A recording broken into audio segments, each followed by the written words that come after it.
yes, we was breaking down details of how in Prayagraj, top police officials have sustained injuries during the protest. The police vehicles can also be seen set on fire. So the police vehicles were set on fire.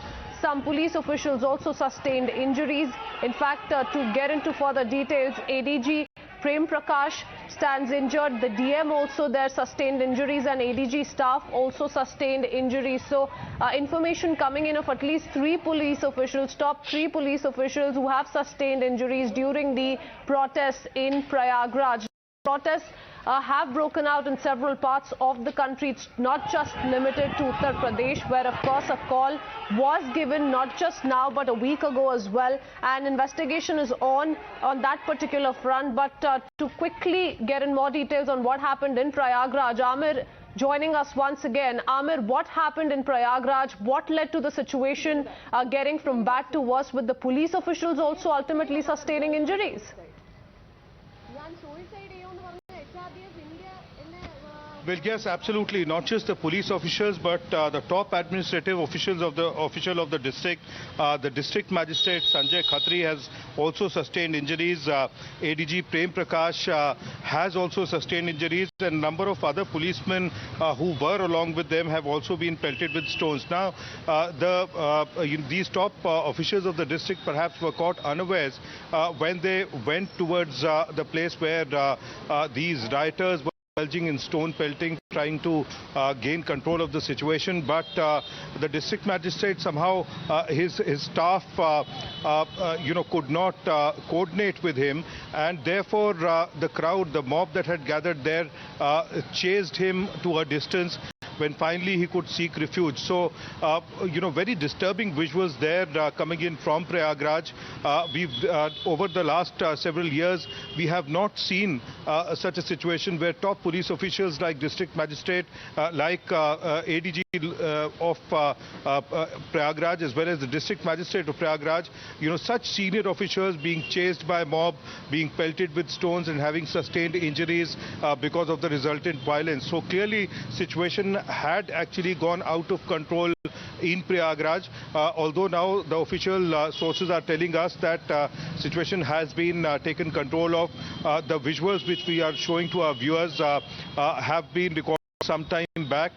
Therefore, more police reinforcements have been sent therein to take control of the situation.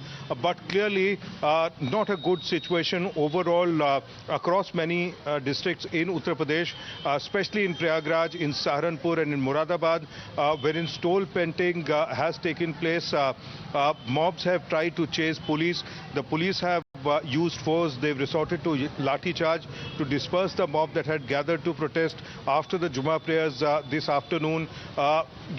Considering that an alert had been sounded across Uttar Pradesh, considering the kind of violence that had taken place in Kanpur last Friday, it was also incumbent upon the police and administration to ensure that adequate deployment of forces was done in all such areas which are noted as sensitive. And all of these are actually areas in the old city wherein it definitely becomes very tricky for the administration, the police to man just about every alley which is linked with the main roads in these old city areas. And therefore perhaps the mob that had gathered had taken advantage of their position and the situation there, trying to make things difficult and challenging for the police to contain and rein in this kind of a stone pelting mob. So strict instructions have been passed on. As far as the Chief Minister is concerned, the Home Department is keeping an eye on the situation. They are getting frequent updates from all the districts, especially the ones which have seen violence this afternoon.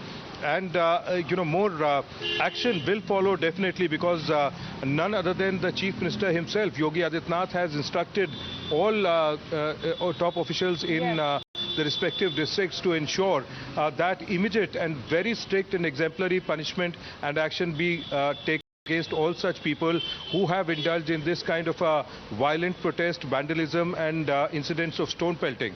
Absolutely, and there is a way to go about protests in our country, Amir, and this is certainly not not that way. This is not the right way to go about protests. These are not democratic protests. There are open calls, beheading calls being issued with impunity, and we've seen that take place not in one city but in 3 cities, at least 3 cities in from where we're picking up those shocking visuals of beheading sloganeering that has been on. Now,